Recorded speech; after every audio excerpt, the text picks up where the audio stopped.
My name is Frank Lawson. For 15 years, I've investigated the darkest crimes humanity can conceive.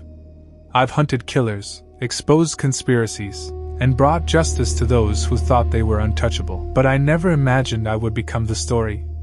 I never imagined I would become the target. This is the case that changed everything. The case where the hunter became the hunted. Where obsession with true crime became a blueprint for murder. And where I had to solve the case to save my own life. This is the story of the Echo murders. And I'm going to tell you how it almost killed me. It started in Seattle, in the spring of 2022. 3 murders in 6 weeks. 3 victims who had nothing in common. Different ages, different backgrounds, different neighborhoods. The police saw no connection. Just random violence in a city that had seen too much of it lately. But I saw something else. I saw a pattern that chilled me to my core. The first victim was discovered on March 5th.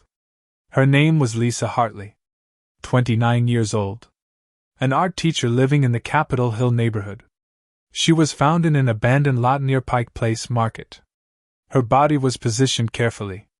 Almost artistically. She'd been cut in half at the waist. The 2 halves of her body were separated by about 3 feet. Her internal organs had been removed. Her face showed no signs of struggle. She'd been killed somewhere else, then staged at this location. The media went crazy. They called it the work of a sadistic killer. Headlines screamed about a monster loose in Seattle. The police said they were investigating all leads. I read about it in the news like everyone else. Horrible, I thought. Tragic. But not my story. Not yet. Then came victim number 2. April 9th. A month after Lisa Hartley. This victim was male. 34 years old. His name was Michael Torres. A software engineer who worked downtown. He was found in his car, parked near Green Lake. He'd been shot. Multiple times. But here's what was strange. The killer had left a note. Actually, several notes. Written in cipher. A code using symbols instead of letters. The police couldn't crack it. They released the cipher to the public, hoping someone could decipher it. I saw the cipher on the news. And something clicked in my mind. The pattern of symbols. The format of the message. I'd seen it before. Years ago. In my research. It was the Zodiac cipher. An exact copy of the code used by the Zodiac killer in the 1960s and 70s. One of America's most famous unsolved cases. I looked back at the first murder. Lisa Hartley. Cut in half. Organs removed. Positioned carefully. The Black Dahlia. Elizabeth Short. Murdered in Los Angeles in 1947. Her body cut in half, drained of blood, posed in a vacant lot. Never solved. Someone was recreating famous murders. Copying unsolved cases. Making echoes of the past. I called the Seattle Police Department. Asked to speak to whoever was leading the investigation. They connected me to Detective Sarah Martinez. I explained who I was. What I did. What I'd noticed. Mr. Lawson, we're aware of the similarities, she said carefully. We're exploring that angle. This isn't a copycat in the traditional sense, I said. This is someone obsessed with true crime. Someone who studies these cases. Knows the details. This is their twisted hobby come to life. We appreciate your input. If we need consultation, we'll reach out. She was polite but dismissive. I understood. Police don't like outsiders telling them how to do their jobs. Especially journalists. But I couldn't let it go. Because I knew what was coming next. If this killer was following the pattern I suspected, there would be more murders. More echoes. And they'd escalate. I started my own investigation. I reviewed everything I could find about the 2 Seattle murders. I compared them to the original cases. The details matched too perfectly to be coincidence. Lisa Hartley. Black Dahlia. Body bisected, organs removed, no sexual assault, killed elsewhere and staged. Michael Torres. Zodiac victim. Shot in a car near water, coded message left behind, seemingly random target. The killer was following a script. But whose script? And why? I needed to understand the psychology. I needed to get inside this person's head. I started researching online communities dedicated to unsolved murders. Forums where people discussed theories, shared information, argued about suspects. These communities were vast. Thousands of amateur sleuths obsessing over cold cases. Most of them were harmless. True crime enthusiasts with too much time and too much internet access. But somewhere in these communities, I believed, was a killer. Someone who'd crossed the line from obsession to action. I created accounts on several forums. Posed as a fellow enthusiast. Started asking questions. Who's the most knowledgeable about these cases? Who really knows the intimate details? Names kept coming up. Power users. People who posted constantly, who seemed to have encyclopedic knowledge of famous murders. I made a list. Started narrowing it down. Then came victim number 3. May 2nd. 3 weeks after Michael Torres. This victim was a woman. 38 years old. Her name was Rebecca Walsh. A real estate agent who lived in the Queen Anne neighborhood. She was found in her home, positioned in her bed. She'd been strangled. Manually. With bare hands. The positioning was specific. Her body arranged peacefully, hands folded across her chest. Her bedroom had been cleaned meticulously. No signs of forced entry. No signs of struggle. She'd let her killer in willingly. The scene was staged to look like natural death. Like she'd simply gone to sleep and never woken up. But the autopsy revealed the truth. Strangulation. Petechial hemorrhaging in the eyes. Bruising on the throat. I knew this case immediately. The Boston Strangler. 13 women killed in Boston between 1962 and 1964. Strangled in their homes.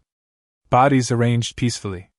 The killer gained entry by posing as a maintenance worker or official. Albert DeSalvo confessed, but doubts remained. The case was never conclusively solved. The city was in panic now. 3 murders in 2 months. All echoing famous unsolved cases. No clear motive. No suspects. No leads. Detective Martinez called me. "Mr. Lawson, I think we need your help." I met her at the precinct. She looked exhausted. Dark circles under her eyes. Coffee cup permanently attached to her hand. "You were right," she said. "We have a serial killer recreating famous unsolved murders. We've confirmed the connections. Black Dahlia, Zodiac, Boston Strangler. All of them." "She's escalating," I said. "The timeline is getting shorter. A month between the first 2. 3 weeks to the third. She's gaining confidence. Or losing control. Either way, there'll be another murder soon." "She? You think it's a woman?" "The Boston Strangler staged his victims to look peaceful. Arranged. That takes a different kind of mind. And the lack of forced entry with Rebecca Walsh suggests she trusted her killer. Women are statistically more likely to let another woman into their home without suspicion. We need to stop her before that happens. You know these cases. You know how these communities work. Help us find her. I've already started. I've been monitoring online forums. There are 5 users who stand out. People with deep knowledge of these specific cases. People who've been active right up until each murder, then goes silent for a few days after." I showed her my list. 5 names. Well, usernames. Cold case obsessive. True crime sleuth. Justice watcher. Dark historian. Unsolved mysteries. "We'll need to track their IP addresses," Martinez said. "Get warrants. That takes time. I can do it faster. I have contacts. People who can trace digital footprints without official paperwork." She looked at me. "I didn't hear that." "Good." I spent the next week digging. My contact, a hacker who owed me a favor from an old story, traced the 5 usernames. 3 were out of state. Easy to eliminate based on the timeline. One was a 67-year-old man in a nursing home. Unlikely. That left one. Unsolved mysteries. The IP address traced to Seattle. Capitol Hill neighborhood. Close to where Lisa Hartley lived. Close to where she was found. The account belonged to Emily Sanderson. 29 years old. PhD student in forensic psychology at the University of Washington. Her dissertation topic: the psychology of copycat killers and criminal obsession. I pulled up everything I could find on her. Social media profiles. Academic publications. Photos. She looked normal. Pretty. Smiling in pictures with friends. Nothing screamed serial killer. But that's the thing about killers. They don't look like monsters. They look like us. I went deeper. Her dissertation research included extensive study of unsolved cases. The Black Dahlia. The Zodiac. The Boston Strangler. She'd interviewed families of victims. Visited crime scenes. Collected evidence from public records. She knew these cases inside and out. She had access to information most people didn't. And she'd been in Seattle for 2 years, right around when she would have started planning her murders. But there was something else. Something in her research that bothered me. She'd written a paper about the relationship between true crime consumers and the crimes themselves. About how studying violence can blur the line between observer and participant. One quote stood out. "The ultimate understanding of a crime comes not from studying it, but from experiencing it. From walking in the killer's shoes." I called Martinez. I found her. Emily Sanderson. PhD student. "She's our killer. What's your evidence?" "She has the knowledge. The access. The opportunity. Her online activity matches the murder timeline. And her academic work shows an unhealthy obsession with becoming a killer to understand killing. That's not enough for an arrest warrant. We need physical evidence. Something concrete. Then we need to catch her in the act. She's going to kill again. Soon. We need to figure out which case she'll echo next." I went back through the most famous unsolved murders.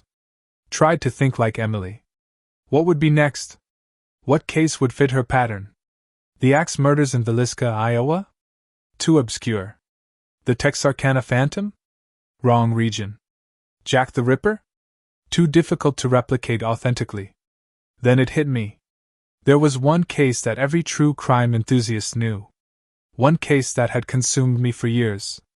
One case that had made my career as an investigative journalist. The Riverside Strangler.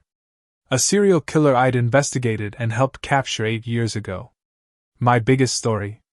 The case that made my reputation. 3 women murdered in Riverside, California. Strangled with a unique knot pattern. Bodies left in public places with my business card placed on them. The killer had been taunting me. Playing games.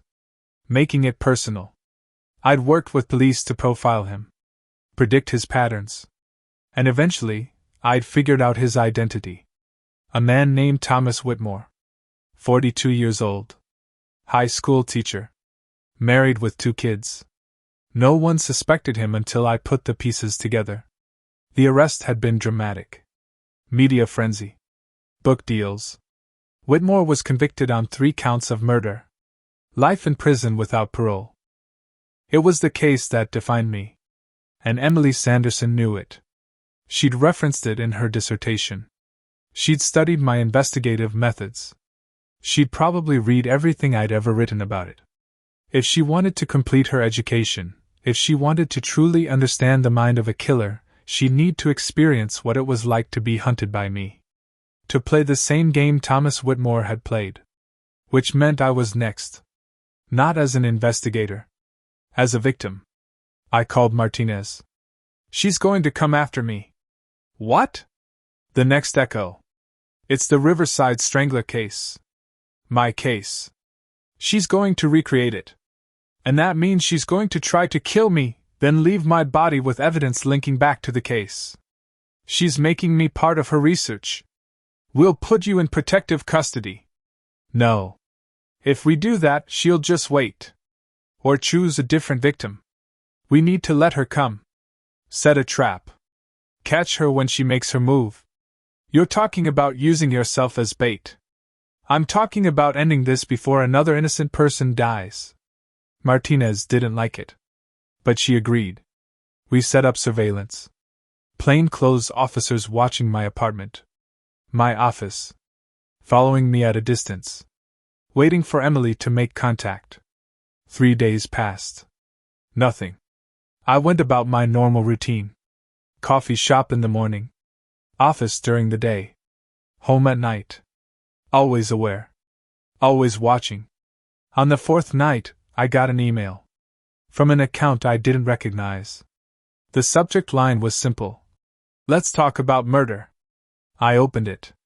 The message read, Mr. Lawson, I'm a great admirer of your work. Especially the Riverside Strangler case. The way you got inside his head. Understood his motivations. Predicted his moves. It was brilliant. I'd love to discuss it with you. Would you meet me for coffee? I'm a student studying criminal psychology. Your insights would be invaluable for my research. Emily Sanderson. She was bold. Using her real name. Asking to meet in public. Playing the innocent student angle. I forwarded the email to Martinez. Then I replied, I'd be happy to meet. How about tomorrow? 3 p.m. at the coffee shop on Pine Street? She responded within minutes. Perfect. I look forward to it. The trap was set. The next day, I arrived at the coffee shop early. Martinez and 2 other detectives were already there, posing as customers. Undercover officers were stationed outside. Everyone was ready. Emily walked in at exactly 3 p.m. She looked just like her photos. Young, professional, carrying a laptop bag and a notebook. She smiled when she saw me. Genuine warmth. Or perfect acting. Mr. Lawson, thank you so much for meeting me. She sat down across from me. Ordered a latte. Made small talk about the weather. I studied her.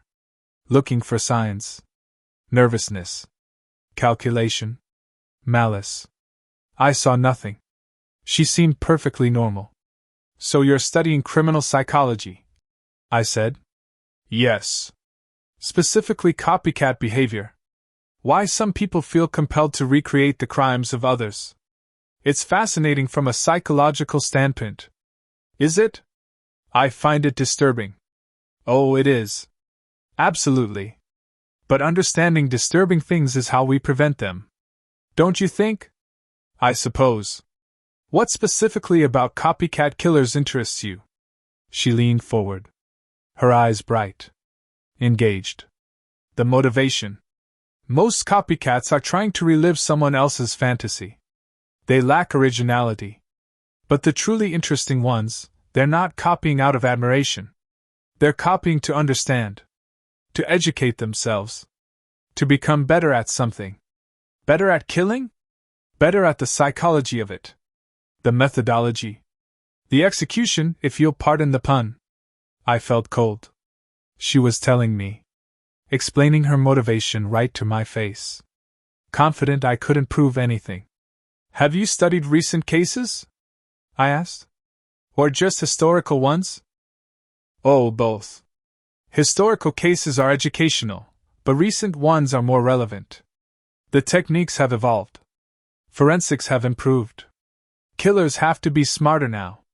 Like the Seattle murders. The ones echoing famous cold cases. Her expression didn't change. Yes. Fascinating, isn't it? Someone with extensive knowledge recreating these crimes. Almost like a dissertation brought to life. You think it's for education? I think it's someone trying to complete their understanding. To go from theory to practice. Academic knowledge only takes you so far. Eventually, you have to test your hypotheses in the real world. That's a dangerous philosophy.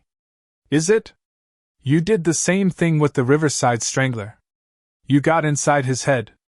Thought like him. Predicted his behavior. You became him in a way.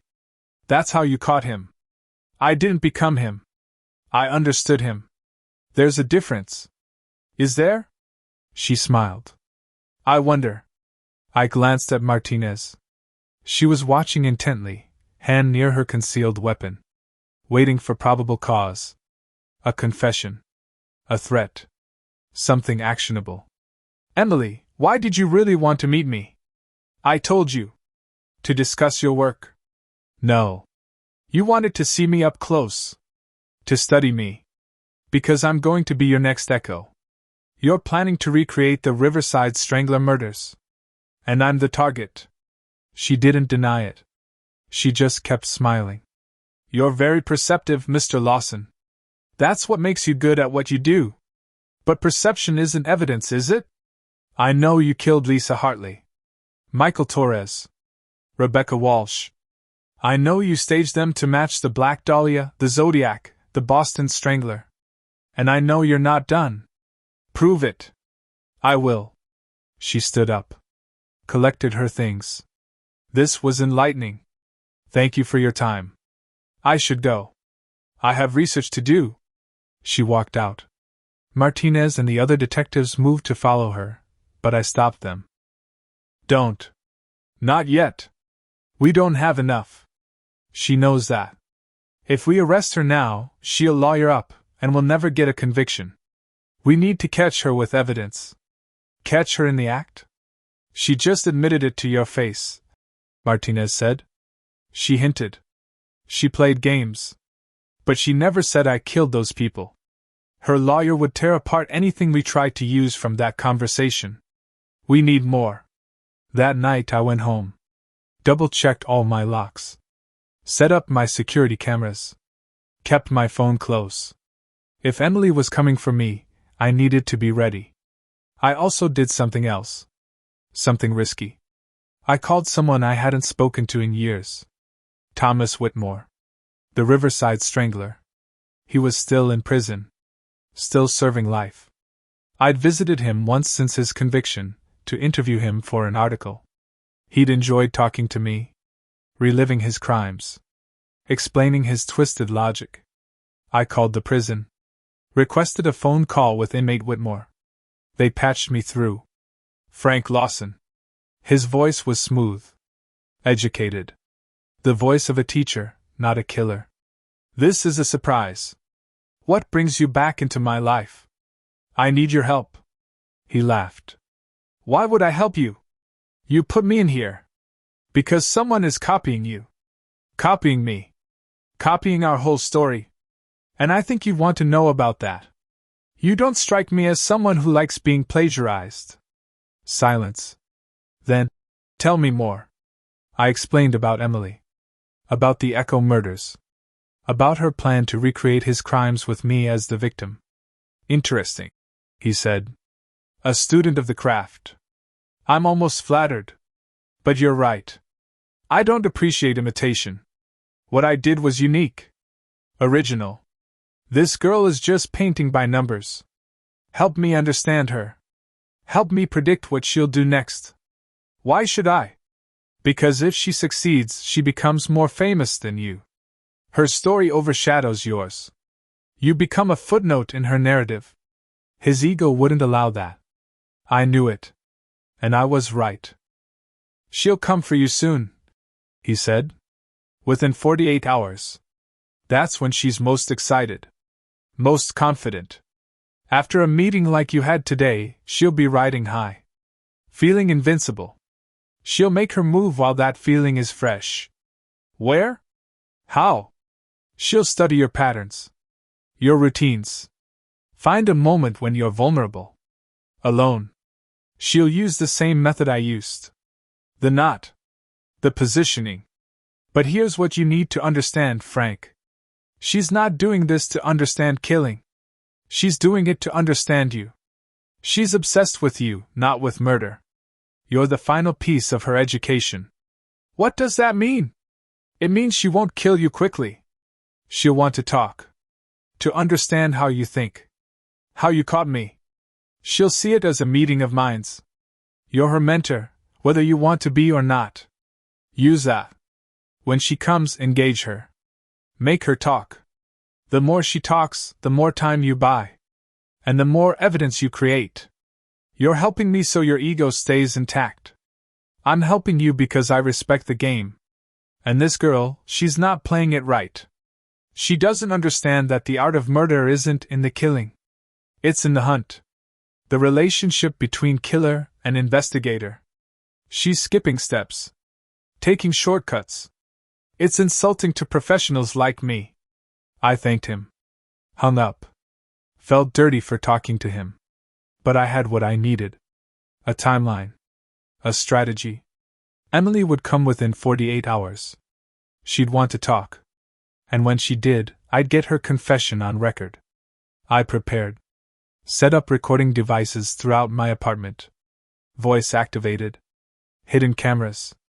Everything I needed to document what was about to happen. 24 hours passed. I stayed alert. Stayed ready. Kept the police informed of my status every few hours. On the second night, at 11 p.m., I heard something. A sound at my door. Not a knock. Something else. Lockpicks. Someone was breaking in. I texted Martinez, she's here. Send backup but stay back until I signal. I moved to my living room. Sat on the couch. Waited. The door opened slowly. Quietly. Emily stepped inside. She wore gloves. Dark clothing. She carried a bag. And in her hand, clearly visible, was a length of rope. She saw me sitting there. Waiting. She didn't look surprised. You knew I'd come, she said. I did. And you're not running. Not hiding. Why? Because I want to understand you. Just like you want to understand me. Let's have that conversation, Emily. The real one. She closed the door behind her. Set down her bag. But she kept the rope. You're recording this, aren't you? Audio, probably video. You want my confession. I want the truth. The truth. She walked closer. Sat in the chair across from me.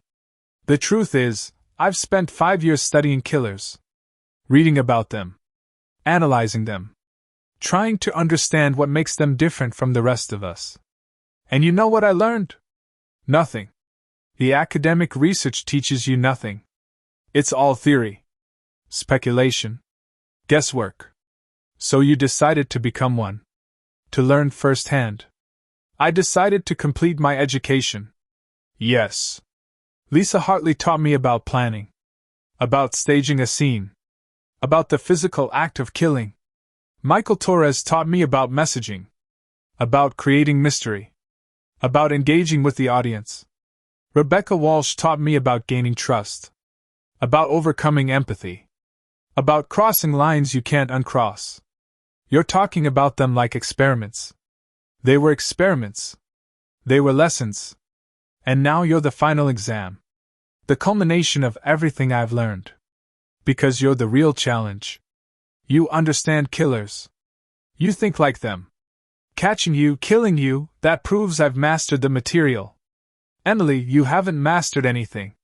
You've just destroyed your life and ended 3 innocent people's lives for what? A dissertation? Bragging rights? For understanding. Her voice rose. Passionate. Convinced. Don't you see? Everything we know about killers comes from failure.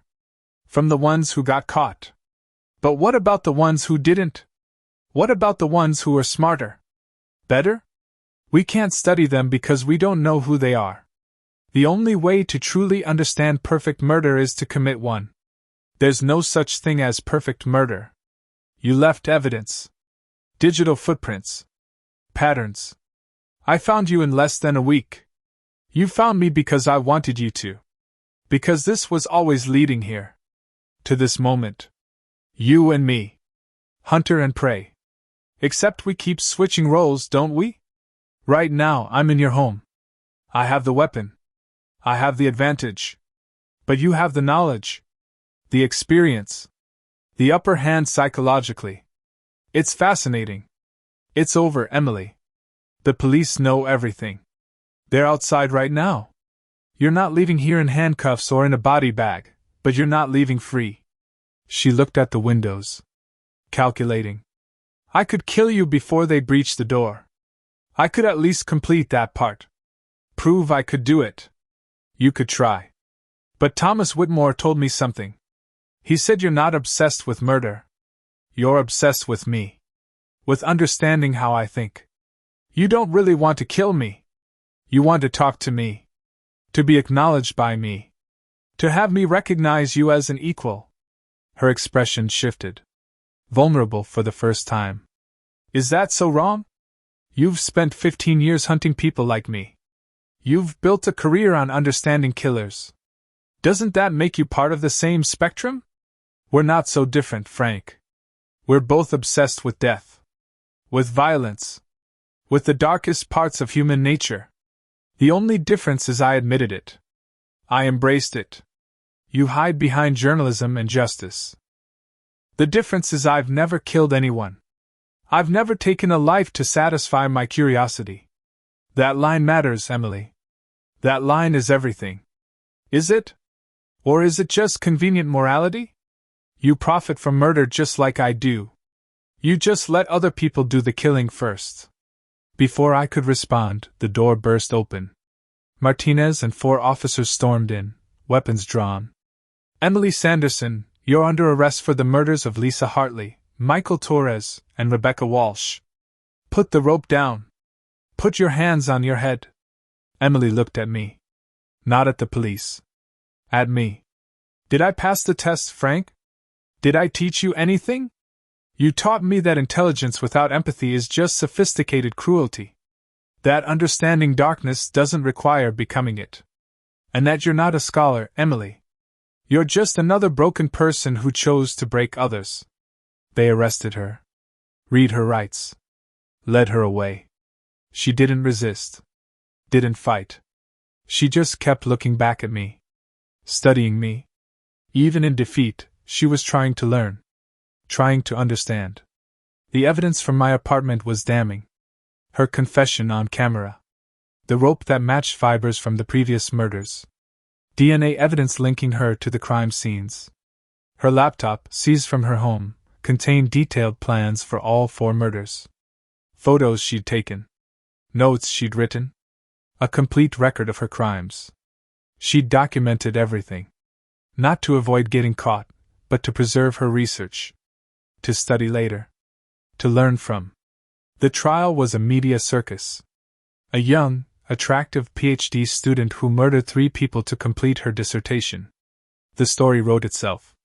Court TV covered every day. True crime podcasts dissected every detail. Emily's defense tried to argue insanity. Said she'd become so immersed in her research that she'd lost touch with reality. The prosecution countered with her own words. Her careful planning.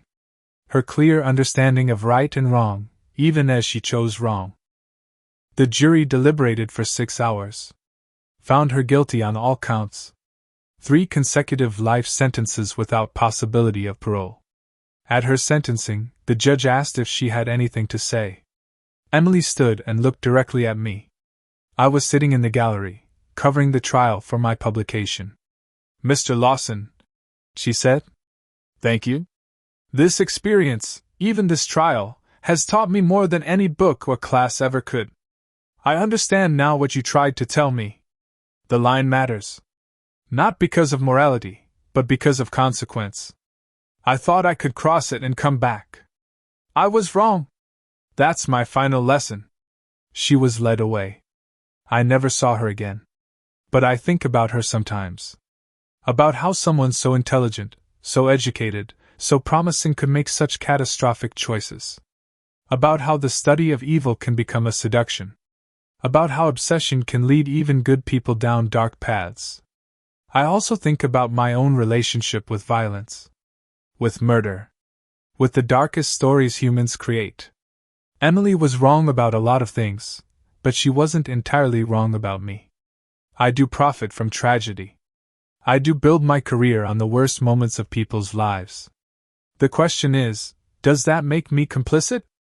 Or does bearing witness, telling these stories, bringing truth to light, does that serve a greater purpose? I don't have a perfect answer. But I know this. I've never crossed the line Emily crossed. I've never become the story. Well, until this case. Until Emily forced me to become part of the narrative. The Echo murders changed how I work. Made me more careful. More aware of the communities I engage with online. More conscious of how my work might inspire or influence others. Because true crime isn't just entertainment. It isn't just information. It's a window into human capacity for violence. And we all need to be careful what we do with that knowledge. Some people study it to understand. Some to prevent. Some to satisfy morbid curiosity. And some, like Emily Sanderson, study it to participate. To graduate from observer to actor. The line between those categories is thinner than we'd like to believe.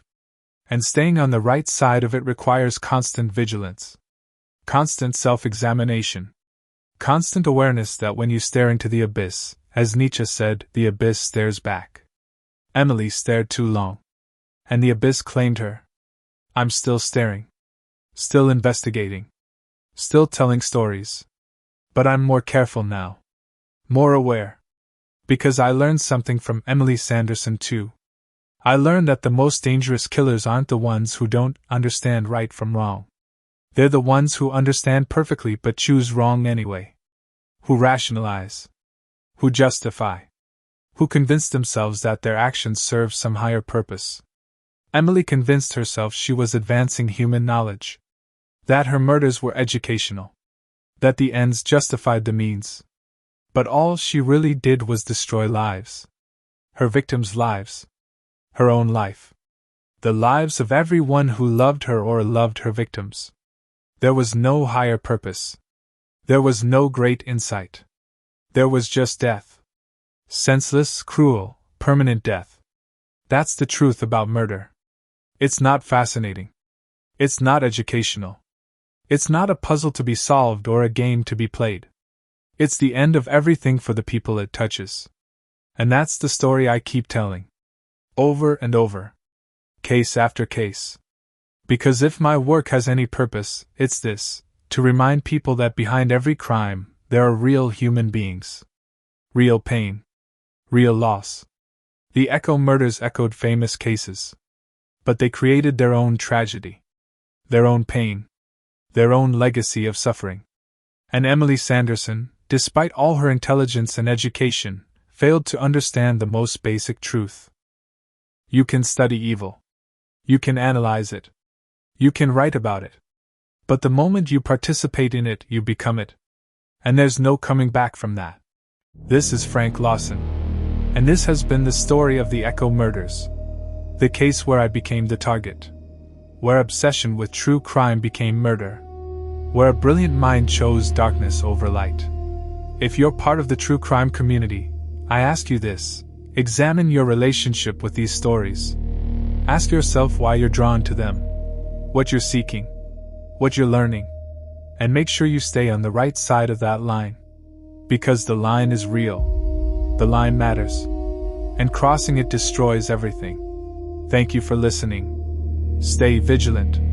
Stay curious. But most importantly, stay human. Because in the end, our humanity is all that separates us from the monsters we study. This is Frank Lawson, signing off. My name is Frank Lawson. I'm an investigative journalist. And for the past 15 years, I've made it my mission to find answers where others have stopped looking. Some cases haunt you. They follow you home. They keep you awake at 3 a.m, staring at your ceiling, wondering what you missed.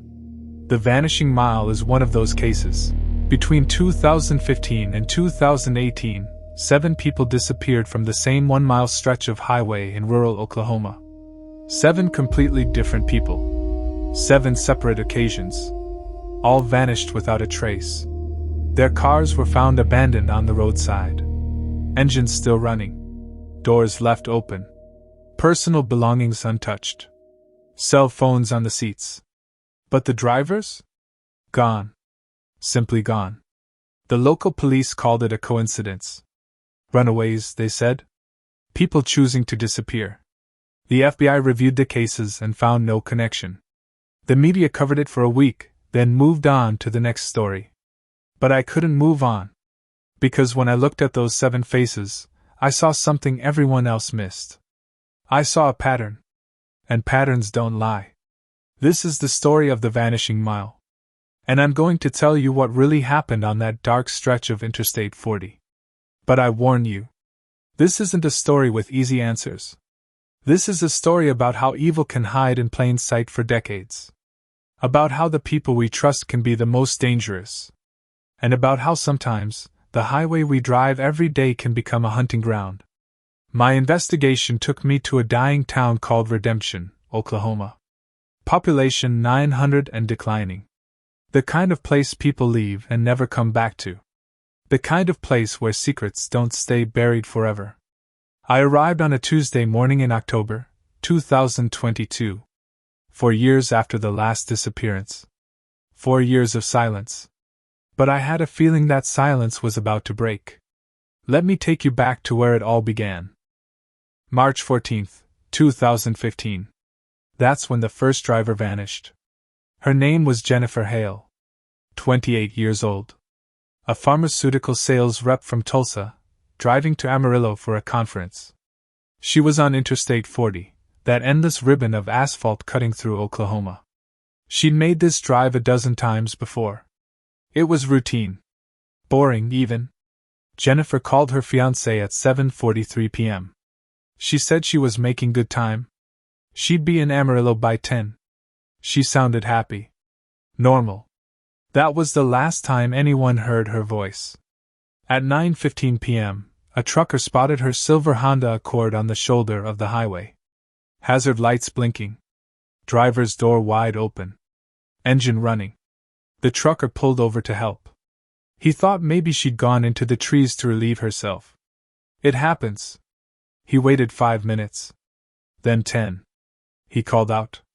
No response. He walked around the car. Her purse was on the passenger seat. Her phone fully charged. Her suitcase in the trunk. Even her shoes were still in the car. Lawson. Her shoes. I'm an investigative The journalist. trucker called 911. December 21st, State troopers 2016. arrived 20 minutes later. Patricia They Morrison, searched the area. They brought in dogs. 55-year-old nurse. The dogs tracked her scent about 30 feet into the woods, then lost it completely. Like she just evaporated. The investigation went nowhere. Jennifer Hale became a missing person. Her face went up on billboards. Her family offered a reward. But weeks turned into months. Months turned into years. No body. No witnesses. No answers. Then it happened again. November 2nd, 2015. 7 months after Jennifer. Marcus Webb. 42 years old. Insurance adjuster from Oklahoma City. Driving home after visiting his mother in Elk City. Same highway. Same approximate location. Within that same 1-mile stretch. His black Ford F-150 was found at 6:30 a.m. by a highway maintenance crew. Parked on the shoulder. Engine off this time, but keys in the ignition. Door open. Marcus's coffee cup was still warm in the cup holder. His breakfast sandwich half eaten. His reading glasses on the dashboard. Marcus Webb vanished somewhere between his mother's house and home. Somewhere on that dark highway. The search went the same way as Jennifer's. Dogs, helicopters, volunteers combing the area. Nothing. Marcus was gone. The police still weren't calling it a pattern. 2 disappearances, 7 months apart, different circumstances. It could still be coincidence, they said. But then came victim number 3. April 19th, 2016. Sarah and Michael Chin. A couple in their 60s, retired teachers from Kansas, driving cross-country in their RV. They'd been documenting their trip on social media. Posting photos of roadside attractions, diners, sunsets. Their last post showed them at a truck stop in Clinton, Oklahoma. They were smiling. They looked happy. Their RV was found the next morning, 10 miles down the road. Parked on that same stretch of Interstate 40. The door was open. The television was still on inside. Their 2 small dogs were in the RV, barking frantically, clearly distressed. But Sarah and Michael Chin were gone. Both of them. A couple who'd been together for 40 years, who'd raised 3 children, who'd spent their retirement exploring America. Vanished. This time, the police had to acknowledge something was wrong. 3 incidents. No for people missing. Same location. But they still had no leads. No evidence. No suspects. The FBI got involved. They set up a task force. They analyzed the highway. They looked at traffic patterns, criminal databases, sex offender registries. They found nothing. And then the disappearances continued. July 7, 2016. David Ortiz. 23 years old. College student heading home for summer break. December 21, 2016. Patricia Morrison. 55-year-old nurse. Driving to her night shift. October 9, 2017. Brandon Mills. 37. Truck driver with 15 years experience. And finally, February 3, 2018. The last one. Or at least, the last one we know about. Amy Thornton. 19 years old. Freshman at Oklahoma State. Driving back to campus after a weekend at home. 7 incidents. 7 vehicles. 7 people who simply ceased to exist on that 1 mile of highway. The media started calling it the Vanishing Mile. The name stuck. By 2018, people were avoiding that stretch of road. Truckers would take alternate routes, even if it added hours to their trips. Locals wouldn't drive it after dark. The truck stop nearby lost half its business. The whole area became a dead zone. But here's what interested me. Here's what pulled me into this case 4 years after it went cold. I was reviewing the files, and I noticed something. Every single victim, all 7, had stopped at the same rest area earlier that day. A place called Red Rock Rest Stop, about 3 miles before where their vehicles were eventually found. The police had noted this in their reports, but they'd dismissed it. Of course they'd stop there, the thinking went. It's the only rest area for 50 miles. Everyone stops there. It's not a clue. It's just a coincidence. But I don't believe in coincidences. Not 7 times in a row. So I went to Redemption, Oklahoma. The closest town to the Vanishing Mile. A place that time forgot. A place where people still talked about the disappearances in whispers, like saying the words too loud might make it happen again. I checked into the Sunset Motel. 12 rooms, half of them empty. The clerk, a woman named Betty who looked about 70, recognized my name from the email reservation. "You're the journalist," she said. It wasn't a question. "That's right. You hear about the highway?" "I am." She handed me a key attached to a plastic tag with a faded number 6. "People tried to figure it out before. Couldn't. Don't know why you'd be any different. Maybe I'll get lucky," I said. Betty looked at me with tired eyes. "Luck ran out of this town a long time ago, Mr. Lawson. But you're welcome to try. Room's $35 a night. Continental breakfast from 6 to 9. Though it's just coffee and stale donuts, if I'm being honest." I took my bag to room 6. It smelled like cigarettes and regret. The bed sagged in the middle. The television got 3 channels. It was perfect. I've worked in worse places. I spread my files across the bed. 7 faces looked up at me.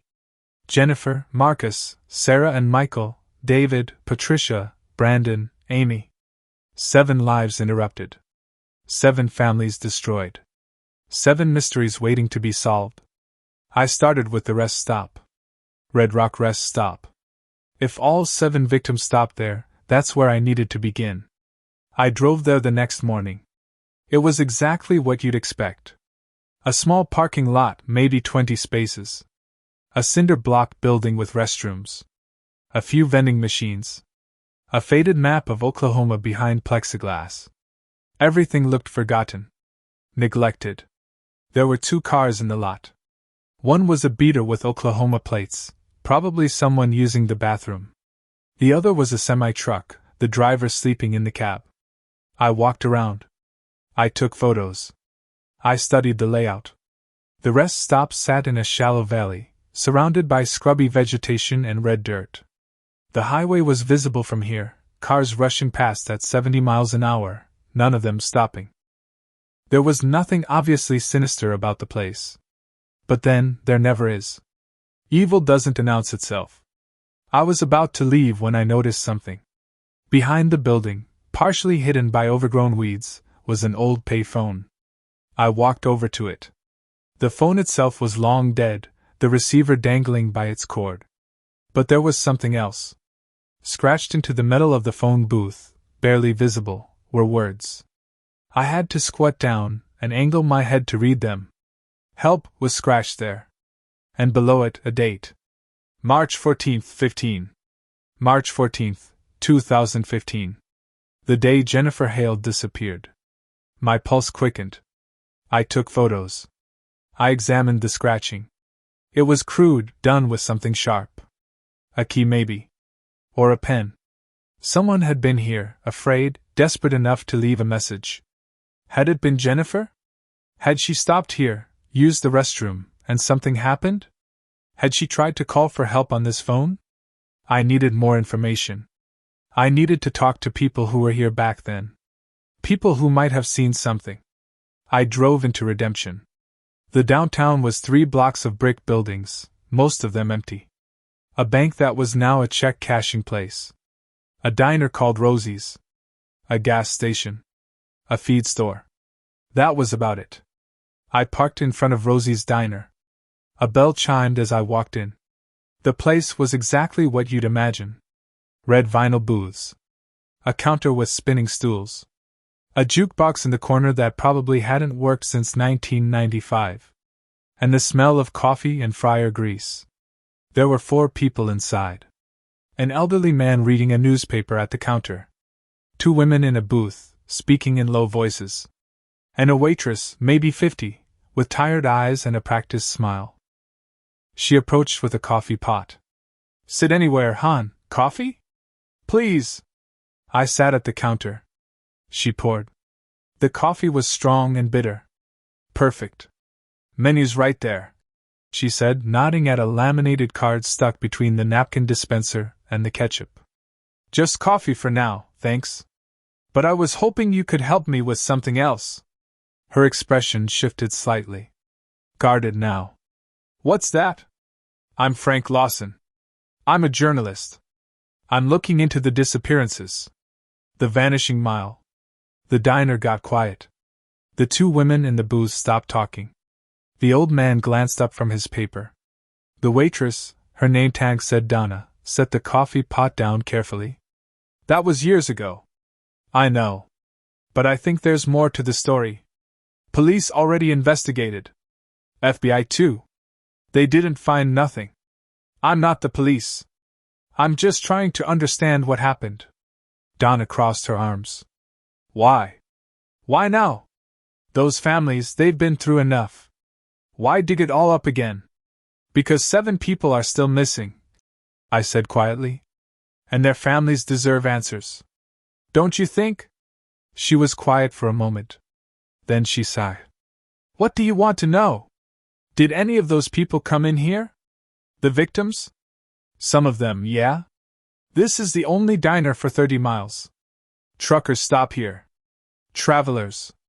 We get people passing through. Do you remember any of them specifically? Donna thought about it. The couple. The older folks in the RV. They came in for lunch. Ordered patty melts and fries. They were nice. Talked about their grandkids. Left a good tip. Her voice got softer. They seemed happy. Anyone else? The girl. The college student. She came in late afternoon, got coffee to go. She was on her phone the whole time, texting someone. Smiling. Young. You know? Did you notice anything unusual that day? Anyone following her? Anyone paying too much attention? Donna shook her head. It was a normal day. At least, it seemed like it. The old man at the counter spoke up. Earl was here. Donna glanced at him sharply. Tom, don't. She asked what was unusual. Tom said. Earl being social, that's unusual. I turned to him. Who's Earl? Tom looked at me with rheumy eyes. Earl Hutchins. Lives out on County Road 12. He was here that day the college girl stopped. Bought a coffee, sat in that booth right there. He pointed to a corner booth. Watched her the whole time. Tom, that don't mean nothing, Donna said quickly. Earl's just odd. He ain't dangerous. How do you know? Tom shot back. You ever been out to his place? I have. Back when I did electrical work. His house ain't right. Something off about it. Who is Earl Hutchins? I asked. Donna sighed. He's a local. Vietnam vet. Lives alone. Keeps to himself mostly. Does odd jobs. Towing mostly. He's got an old tow truck, helps folks when they break down. Something clicked in my mind. He tows cars? Yeah, but that don't mean. Does he work that stretch of Interstate 40? Near the rest stop? Donna hesitated. Sometimes. I guess. If someone calls him. I felt it then. That feeling you get when a case starts to break open. When the pieces start fitting together. Where can I find Earl Hutchins? I don't think that's a good idea, Donna said. Why not? Because Earl don't like strangers. And he really don't like people asking questions. I'll take my chances. County Road 12, you said? Tom nodded. About 8 miles out. You'll see a mailbox, says Hutchins. Can't miss it. The driveway's got a chain across it, though. He don't welcome visitors. I finished my coffee, left a 20 on the counter, and headed out. Mr. Lawson, Donna called after me. Be careful out there. There's things in this town people don't talk about. Reasons we keep quiet. What kind of reasons? She just looked at me. The kind that keep people safe. I drove out County Road 12. The town gave way to empty land. Red dirt and scrub brush. The occasional farmhouse, but mostly nothing. Just flat, empty Oklahoma stretching to the horizon. 8 miles out, I saw the mailbox. Hutchins painted in faded letters. A gravel driveway leading back into a cluster of trees. And sure enough, a heavy chain stretched across the entrance with a "No Trespassing" sign. I parked on the shoulder and got out. I could see a house through the trees. A small farmhouse, white paint peeling. And next to it, a large metal barn or workshop. An old tow truck was parked beside it. The truck was primer gray, spotted with rust. I stood there for a moment, considering my options. I could call the local police, tell them my suspicions. But suspicions aren't evidence. And small-town cops protect their own. If Earl was involved and had connections, a warning call would tip him off. Or I could walk up that driveway and knock on the door. Introduce myself. Ask some questions. See how Earl Hutchins reacted. I chose the latter. I stepped over the chain and walked up the gravel drive. It was quiet out here. No traffic noise. No birds. Just the sound of my footsteps on gravel and wind moving through dry grass. As I got closer, I could see the property in more detail. The house was small and plain. Curtains drawn. No lights on inside even though it was overcast and gloomy. The barn was bigger than I'd thought, maybe 40 feet long. It had regular doors on one end and a large rolling door on the other. The tow truck was interesting. It was old, maybe from the 1980s. The kind of truck you see in rural areas, passed down through generations, kept running with spare parts and stubbornness. I knocked on the front door of the house. Waited. No answer. Knocked again, harder. Still nothing. I walked around the side toward the barn. That's when I heard it. A generator running somewhere. And beneath that, another sound. Rhythmic. Mechanical. I approached the barn. The regular door was closed but not locked. I put my hand on the handle and paused. This was private property. I was trespassing. If Earl came out and shot me, he'd be within his rights in Oklahoma. But 7 people were missing. And every instinct I had was screaming that whatever answers existed were behind that door. I opened it. The interior of the barn was lit by work lights hanging from the ceiling. It had been converted into a workshop. There was a workbench along one wall covered in tools. A parts washer in the corner. Shelves with spare parts, cans of oil, coils of rope. And in the center of the space, something covered with a tarp. I walked toward it slowly. The generator noise was louder in here, powering the lights. I reached the tarp and grabbed the corner. Pulled it back. It was a car. Or what was left of one. A silver Honda Accord, partially disassembled. The doors were off. The hood removed. The seats pulled out. I looked at the VIN plate on the dashboard. Checked it against my notes. My hands were shaking. The VIN matched. It was Jennifer Hale's car. The first victim. The car that had been found abandoned on the highway 7 years ago. The car that had been released from evidence and supposedly sold at auction. But it was here. In Earl Hutchins' barn. I pulled out my phone to take photos. That's when I heard the voice behind me. "You're trespassing." I turned slowly. Earl Hutchins stood in the doorway. He was in his 70s, tall and lean, wearing work clothes and a Vietnam veteran baseball cap. He held a shotgun casually at his side. Not pointing at me. Not yet.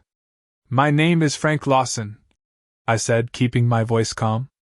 "I'm a journalist investigating the Vanishing Mile disappearances. I know who you are. Betty called me from the motel. Said a journalist was asking questions. Figured you'd show up eventually. That's Jennifer Hale's car," I said, pointing at the Honda. "It is. She disappeared 7 years ago." "I know. I bought the car at auction. Got it cheap. Been using it for parts." It was a plausible explanation. Almost believable. But something was off. "The police released it from evidence?" I asked. "They did. After the investigation went nowhere. Family didn't want it. Too painful. So it went to auction. I bought it legal. Got the paperwork to prove it. Can I see the paperwork?" Earl smiled. It wasn't a friendly smile. "You can see your way off my property. That's what you can see. Mr. Hutchins, I'm not trying to cause trouble. I just want to find out what happened to those people. They left. Decided to disappear. Start over somewhere. Happens all the time. All 7 of them? All from the same mile of highway? Coincidence. I don't believe in coincidences. Then you're gonna be disappointed a lot in life." Earl shifted the shotgun slightly. Still not threatening. But the implication was clear. "I served my country. I done my time. I came back here to live quiet and be left alone. And that's what I'm gonna do. Now get off my land." I could push harder. But a man with a shotgun has a persuasive argument. I nodded and walked toward the door. As I passed him, I said, "If you had nothing to do with this, why are you so defensive?" "Because people like you destroyed my family once already. I ain't letting it happen again." I stopped. "What do you mean?" 1974. "You want to investigate something, journalist? Investigate that. See what your truth-seeking profession did to an innocent man." He didn't elaborate. Just waited until I walked out, then closed the barn door behind me. I heard a lock click. I walked back to my car, my mind racing. I had more questions now than answers. But I had something. A thread to pull. Back at the motel, I opened my laptop and started searching. Earl Hutchins. 1974. Oklahoma. It took an hour, but I found it. Newspaper archives from the Redemption Gazette. Local man acquitted in child disappearing. The article was from December 1974. A 6-year-old girl named Susan Merrick had disappeared from a park in Redemption. The investigation focused on a local mechanic named Joseph Hutchins, Earl's father. Joseph was arrested and tried for kidnapping and murder, even though no body was ever found. The trial was sensational. The town turned against the Hutchins family. Joseph's wife left him. His business was vandalized. People threatened violence. And then, after a 3-week trial, Joseph Hutchins was acquitted. Lack of evidence. No body. No physical proof connecting him to the crime. The jury deliberated for 2 hours and found him not guilty. But the damage was done. Joseph's life was destroyed. According to a follow-up article from 1976, he died of a heart attack at age 48. The article implied it was the stress that killed him. The suspicion. The whispers. Earl would have been in his late 20s when this happened. He'd just come back from Vietnam. And he'd watched his father destroyed by accusations, by journalists writing sensational headlines, by a town that decided guilt before the trial even started. No wonder he hated reporters. But here's what bothered me. Susan Merrick was never found. Joseph Hutchins died maintaining his innocence. The case went cold. And then, 40 years later, people started disappearing from the same area. From a highway that Earl Hutchins patrolled with his tow truck. Was it connected? Was Earl continuing what his father started? Or was his father actually guilty, and Earl learned from him? Or was I seeing patterns where none existed, just like the town had done to Joseph Hutchins in 1974? I needed more evidence. I needed to think like Earl. If he was involved, how was he doing it? I pulled up maps of the area. The rest stop. The vanishing mile. Earl's property. I measured distances. Calculated drive times. And then I saw it. Earl's property wasn't 8 miles from the highway. It was 8 miles from the rest stop by road. But if you went cross-country, through the fields and woods, it was less than 2 miles. Maybe a 15-minute drive on a dirt trail or old farm road. I zoomed in on the satellite view. There, barely visible through the trees, was a track.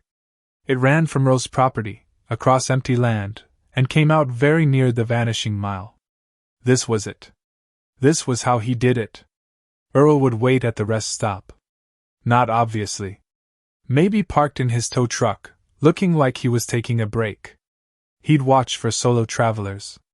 People who fit a profile. Vulnerable. Alone. He'd follow them back onto the highway. Then he'd do something to disable their car. Maybe a spike strip deployed quickly and retrieved. Maybe something more sophisticated.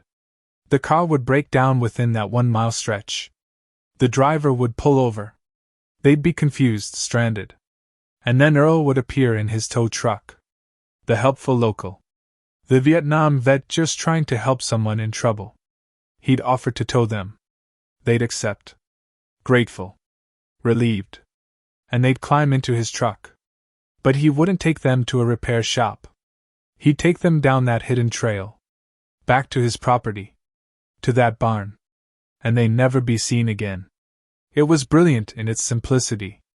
A tow truck driver helping stranded motorists. Nothing suspicious. Nothing that would raise alarms. By the time anyone found the abandoned car, Earl and his victim would be long gone. But I still didn't have proof. Theories aren't evidence. I needed something concrete. I decided to visit the rest stop at night. If Earl was still doing this, if he was waiting for another victim, that's where he'd be. And I'd be there watching. I drove out there around 10 p.m. The rest stop was deserted. The lights barely worked, casting weak yellow circles on the pavement. I parked in a dark corner and waited. An hour passed. 2. A few cars came and went. A family with kids. A solo trucker who went to the bathroom and left. Nothing unusual. I was starting to think this was a waste of time when I saw headlights coming from the access road. Not from the highway. From the back, from the direction of Earl's property. A tow truck pulled into the rest stop and parked near the building. The engine turned off. The lights went dark. It was Earl's truck. I recognized the primer gray, the rust spots. I slumped down in my seat watching. Earl didn't get out. He just sat there. Waiting. 20 minutes later, a car pulled in. A woman, alone, maybe in her 30s. She went into the bathroom. Came out a few minutes later. Got back in her car and drove away. Earl didn't move. Another hour passed. Another car. This time a young guy, early 20s. He used the bathroom. Checked his phone. Bought something from a vending machine. Left. Earl still waited. It was past 2 a.m. when the next car arrived. An older sedan, traveling slow. It pulled in and parked. A man got out. Older, maybe 60. He looked tired. Confused. Like he wasn't quite sure where he was. He went to the bathroom. Took a long time. When he came out, he stood by his car, looking at his phone. Even from this distance, I could see his frustration. No signal probably. Out here, coverage was spotty. The man got back in his car. Tried to start it. I heard the engine turn over once, twice, then nothing. Dead. He tried again. Nothing. Earl got out of his tow truck. I watched as Earl approached the man's car. Friendly. Helpful. They talked. The man looked relieved. Earl pointed to his tow truck. The man nodded. Earl walked back to his truck. Positioned it in front of the sedan. Started hooking up the tow cable. This was happening right now. Right in front of me. I had to make a decision. I could call 911. But what would I say? A tow truck driver is helping a stranded motorist? That's not a crime. And by the time police arrived, they'd be gone. Earl would have taken the man to his property. And I had no proof of what happened after that. Or I could follow them. Document where they went. What happened? Get evidence. I started my car and pulled out, keeping my lights off. Earl's tow truck pulled out of the rest stop with the sedan in tow. He didn't turn toward town. He turned onto a small dirt road I hadn't noticed before. The same road he'd come from. I followed at a distance. The road was rough, barely maintained. We were going cross-country now, away from the highway. Deeper into the empty land. After about 10 minutes, I saw lights ahead. Earl's property. He pulled the tow truck into the barn area. I stopped my car behind a cluster of trees about 100 yards away and got out. I crept closer on foot. I could hear voices now. Earl and the stranded motorist. Appreciate this, the man was saying. My phone's dead and I couldn't get a signal anyway. No problem, Earl replied. Happens all the time out here. I'll take a look at your car, see what's wrong. Probably just a battery. You can wait in the house. Got coffee on? That'd be great. I've been driving for hours. They walked toward the house. I heard a door open and close. I moved closer to the barn. The tow truck was parked outside, the sedan still attached. I pulled out my phone and took photos. Then I crept to the barn door and listened. I heard the generator running. Heard movement inside. Then Earl's voice talking to someone. But the other voice wasn't the stranded motorist. It was a woman's voice. Weak. Frightened. Please, the voice said. Please let me go. My blood ran cold. There was someone already in there. Someone Earl was holding captive. I had to get help. I pulled out my phone to call 911. No signal. Of course not. I was in the middle of nowhere. I could run back to my car, drive until I got a signal. But that would take time. 15 minutes at least. And what would happen to the stranded motorist in those 15 minutes? What would happen to whoever was already in there? I made a decision. I opened the barn door. The interior was lit by work lights, same as before. But now I saw what I'd missed on my first visit. On the far side of the barn, there was another door. It was partially open, and I could see stairs leading down. A basement. Under the barn. I heard Earl's voice from down there. Shut up. I'm busy right now. I descended the stairs as quietly as I could. They creaked under my weight. At the bottom was a hallway with concrete walls. Bare bulbs hanging from the ceiling. And doors. 3 of them. All closed except one. I looked inside the open door. It was a cell. A small room, maybe 8 by 8, with a cot and a bucket. And chained to a ring in the wall was a woman. She looked to be in her 40s. Thin. Dirty. Her eyes went wide when she saw me. I put a finger to my lips. She nodded, understanding. I heard footsteps above. Earl coming back. I looked around frantically. There. A pipe along the ceiling. I grabbed it and pulled myself up, wedging myself between the pipe and the ceiling, praying it would hold my weight. Earl came down the stairs. He walked past the open cell without looking at the woman, heading toward another door at the end of the hall. He unlocked it and went inside. I dropped down as quietly as I could. Ran to the cell. "Who are you?" I whispered. "Patricia," she gasped. "Patricia Morrison. He took me 6 years ago. Please help me." Patricia Morrison. Victim number 5. The nurse. She wasn't dead. She'd been here the whole time. "How many others?" I asked. "I don't know. He keeps us separate. I hear voices sometimes. At least 2 others. Maybe more. My God. Earl Hutchins had been keeping them alive down here. For years. In these cells. Under his barn. I heard movement from the room Earl had entered. He was coming back. I looked at Patricia. "I'm going to get you out of here. All of you. But I need to get help first. Can you hold on?" She nodded, tears streaming down her face. "Hurry. Please hurry." I went back up the stairs, my heart pounding. I had to get out of here. Get to my car. Drive until I got a signal. Call for help. I made it to the top of the stairs and out of the barn. I was halfway to the tree line when I heard a shotgun blast.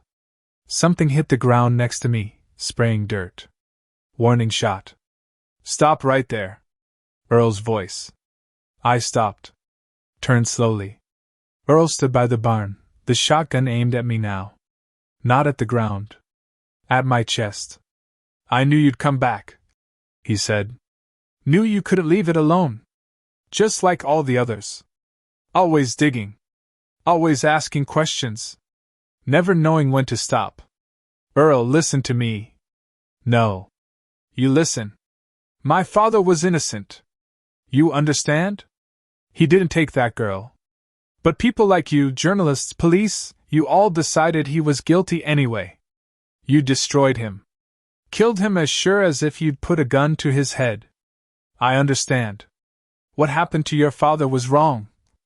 You don't understand nothing." His voice cracked with rage. "They took everything from him. From us. And nobody paid. Nobody was punished. So I decided someone should pay. I decided there should be consequences. The people you took, they're innocent.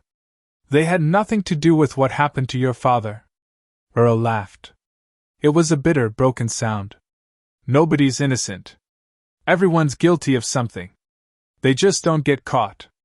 Well, I caught them. And I made them pay. Patricia Morrison is down there. She's been there for 6 years. She's a nurse, Earl.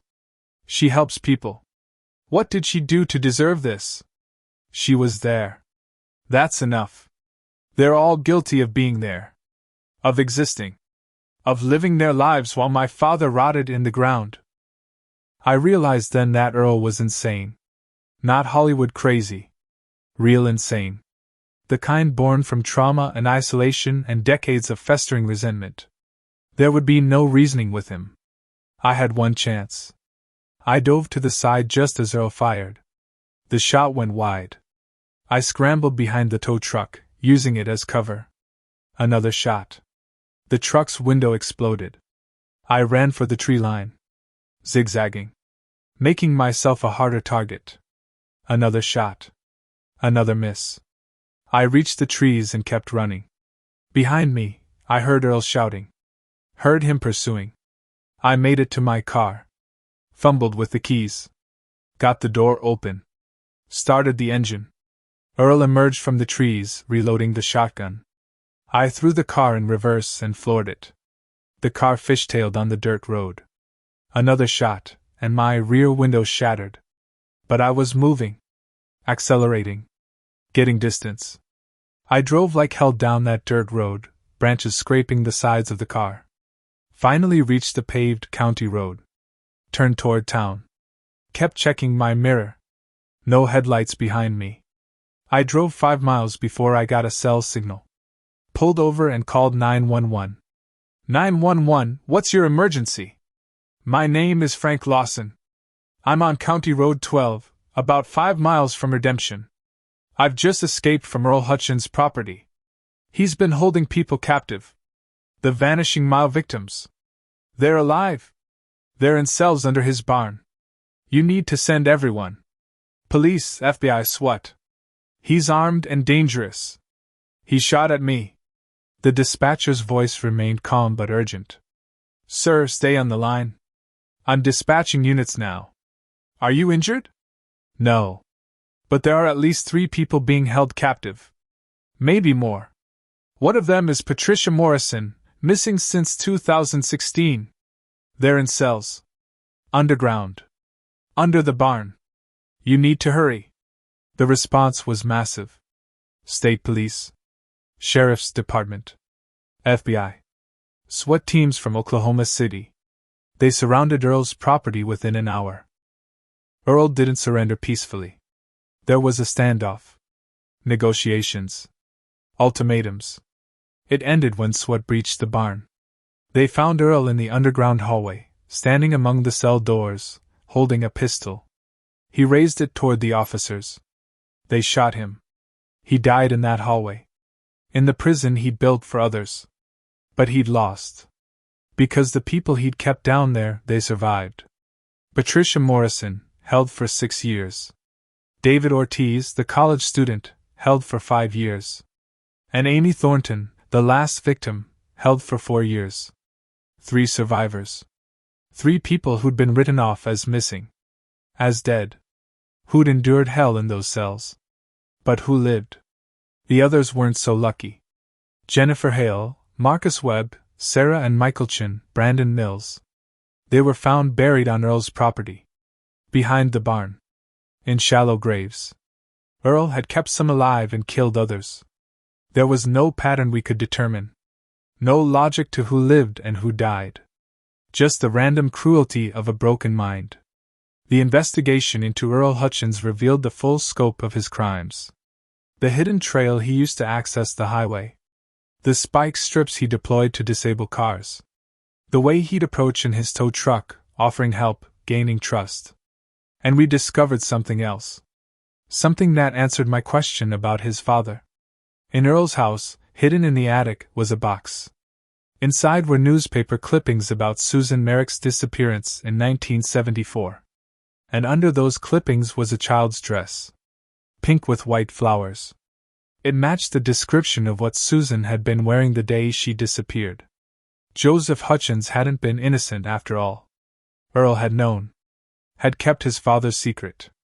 And when Joseph died, Earl had continued the tradition. A family legacy of taking people. Of making them disappear. The town of Redemption was devastated. They'd lived among a monster for decades. They'd bought coffee from him at Rosie's Diner. They'd called him when their cars broke down. They'd trusted him. Betty at the Sunset Motel cried when I stopped to check out. I called him that night you checked in, she said. To warn him you were asking questions. Oh God. I helped him. You didn't know, I told her. No one knew. But that was the thing about evil. It doesn't look like evil. It looks like a tired Vietnam veteran living alone. It looks like a helpful tow truck driver. It looks like your neighbor. Patricia Morrison, David Ortiz, and Amy Thornton were rescued and reunited with their families. The physical healing would take time. The psychological healing would take longer. Maybe forever. But they were alive. And that meant something. I wrote the story. Published it in 6 parts. It was read by millions. Won awards. But I don't think about the awards. I think about the 4 who didn't survive. About Jennifer Hale, who called her fiancé and said she'd be home by 10. About Marcus Webb, who was just driving home to his family. About Sarah and Michaelchin, who wanted to see America in their retirement. About Brandon Mills, who'd driven trucks for 15 years without incident. I think about how a 1-mile stretch of highway became a killing ground because one man decided the world owed him revenge for his father's sins. The Vanishing Mile doesn't claim victims anymore. Earl Hutchins is dead. His property was bulldozed. The barn where he kept his prisoners was torn down, the cells filled with concrete. But the memory remains. Travelers still avoid that stretch of road if they can. The rest stop was closed permanently. And the town of Redemption is dying a little faster now, the stain of what happened there driving away what few people remained. I left Oklahoma and moved on to other cases. Other mysteries. But sometimes, late at night, I think about Earl Hutchins. About how close he came to getting away with it. If I hadn't noticed that all 7 victims stopped at the same rest area, if I hadn't followed that thread, he might have continued. How many more would have vanished on that mile of highway? I'll never know. And I'm grateful for that. This is Frank Lawson. And this has been the story of the Vanishing Mile. A story about the monsters we don't see. The evil that hides in plain sight. And the thin line between justice and revenge. If you're driving late at night, on a lonely highway, and your car breaks down, be careful who you accept help from. Because sometimes, the person offering assistance isn't there to help. Sometimes they're there to hunt. Stay vigilant. Stay safe. And remember, the truth is always worth finding, no matter how dark it might be. Next time, I'm taking you inside Maplewood Retirement Home, where 12 elderly residents died in their sleep over 8 months. The doctors called it natural causes. But one victim left a voicemail that changes everything. Someone is stealing my memories. Join me as I go undercover to expose a killer hiding behind Mercy. That's the memory thief, and you won't want to miss it. Thank you for listening.